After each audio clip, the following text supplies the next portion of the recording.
Isang masamang balita mga kakumo, nabigo ang ating pambato dito sa PMI Bohol Boxing Promotions na si John Vergel Valiente Vitor sa kanyang pagtatangka na agawin ang bakanting IBF Asia Lightweight title matapos siyang matalo sa Moscow, Russia noong Sabado, February 14, 2026, oras dito sa Pilipinas. Ang 28 anyos na si Vitor ay natalo via technical knockout laban sa Russian fighter na si Artur Subkankulub sa ika-10th at huling round ng laban. Itinigil ng referee ang laban matapos paulanan si Vitor ng sunod-sunod na kombinasyon ng suntok at hindi na siya makasagot ng sapat sa depensa. Sinamantala ni Subkankulub ang pagod at kahinaan ni Vitor.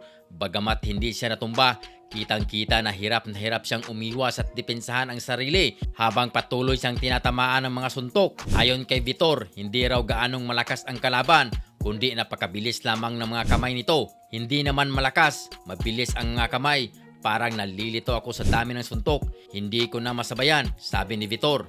Dagdag pa niya, mula 5th round pataas, nagsimula na siyang umatake ng mas agresibo. Nakakapagpalitan pa kami noon pero sa 10th round nasundutan ako.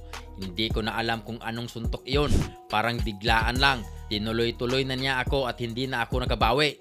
Sa pagkatalo, bumagsak ang record ni Vitor sa 24 wins at 5 talo na may 17 knockouts. Siya ay nasa ilalim ng PMI Bohol Boxing Promotions. Samantala, ang 34 anyos na Subkankulub ay nanatiling undefeated at umangat ang kanyang record sa 11 wins, walang talo at may 5 knockouts. Siya ngayon ang bagong may hawak ng IBF Asia title at kasulukuyang rank number 11 sa IBF at number 12 sa WBA.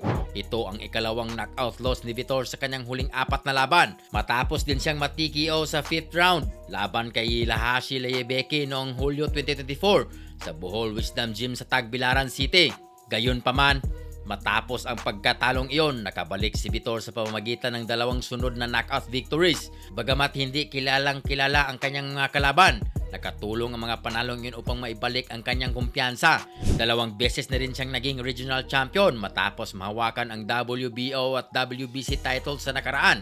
Sa kabila ng kanyang mga pagkatalo, nanatiling matatag ang kanyang determinasyon. Sa isang panayam matapos ang laban, sinabi ni Vitor, "Hindi ako nawala ng pag-asa. Sinabi ko sa sarili ko na bahagi ito ng pagsubok na kailangan kong malampasan." Dagdag pa niya, "Hindi ako nadi-discourage. Hindi naman ito ang unang beses. Kung kinaya ko noon, mas kaya ko ngayon na mas malayo ang mga narating ko. Ito ang motivation ko para sa sarili ko."